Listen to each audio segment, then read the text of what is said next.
Welcome to doctor grow geo force FN24. కేంద్ర మత్స్య పశుసంవర్ధక మరియు పాడి పరిశ్రమల శాఖ మంత్రి Shri Rajiv Ranjan Singh Australia high commissioner Philip Green తో సమావేశమయ్యారు. ఈ భేటీలో మత్స్య రంగంలో భారత్ ఆస్ట్రేలియా మధ్య సహకార అవకాశాలను చర్చించారు.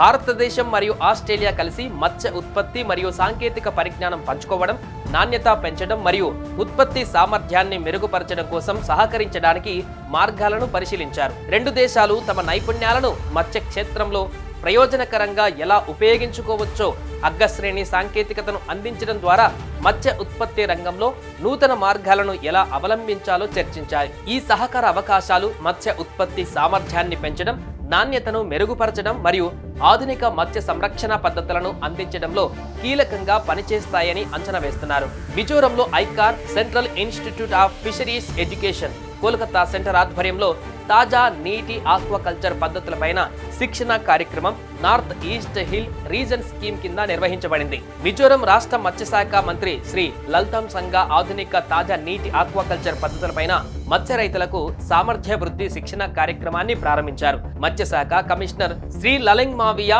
మిజోరం రాష్ట్రంలో ప్రస్తుతం ఉన్న 0.9 టన్నుల ఉత్పత్తిని హెక్టారుకు 2 టన్నులు పెంచేందుకు శాస్త్రీయ పద్ధతులు అవలంబించాలని రైతులకు సూచించారు.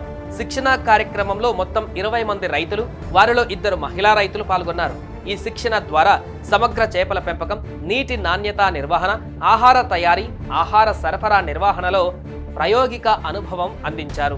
విశాఖపట్నం తీర ప్రాంతంలో గత కొద్ది రోజులుగా తీవ్ర వాతావరణం వల్ల మత్స్యకారులు సముద్రంలోకి వెళ్లలేక తీవ్ర ఆర్థిక ఇబ్బందులు పడుతున్నారు. రాష్ట్రంలోని 2.43 లక్షల మత్స్యకార కుటుంబాలు వాతావరణ హెచ్చరికల కారణంగా తీరానికి పరిమితం అవ్వడం వల్ల పెద్ద ఎత్తున ఆర్థిక నష్టాలు వస్తున్నాయి.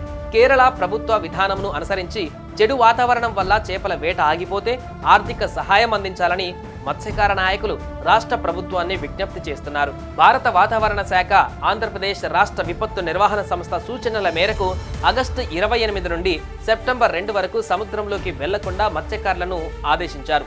తాజాగా సెప్టెంబర్ 5న బంగాళాఖాతంలో అల్పపీడనం ఏర్పడడంతో సెప్టెంబర్ 5, 6, 7, 8 తేదీలలో కూడా మత్స్యకారులు సముద్రంలోకి వెళ్లవద్దని హెచ్చరికలు జారీ చేశారు. కేరళ తీర ప్రాంతంలో మత్స్యకారులు ఇండియన్ ఆయిల్ సార్డిన్స్ చేపల కొరత వల్ల తీవ్రమైన ఇబ్బందులు ఎదుర్కొంటున్నారు. 52 రోజుల ట్రాలింగ్ నిషేధం ముగియడంతో మత్స్యకారులు సముద్రంలోకి వెళ్లేందుకు సిద్ధమవుతుండగా ఆయిల్ సార్డిన్ చేపల కొరత రిటైల్ మార్కెట్ ను తీవ్రంగా దెబ్బతీస్తోంది.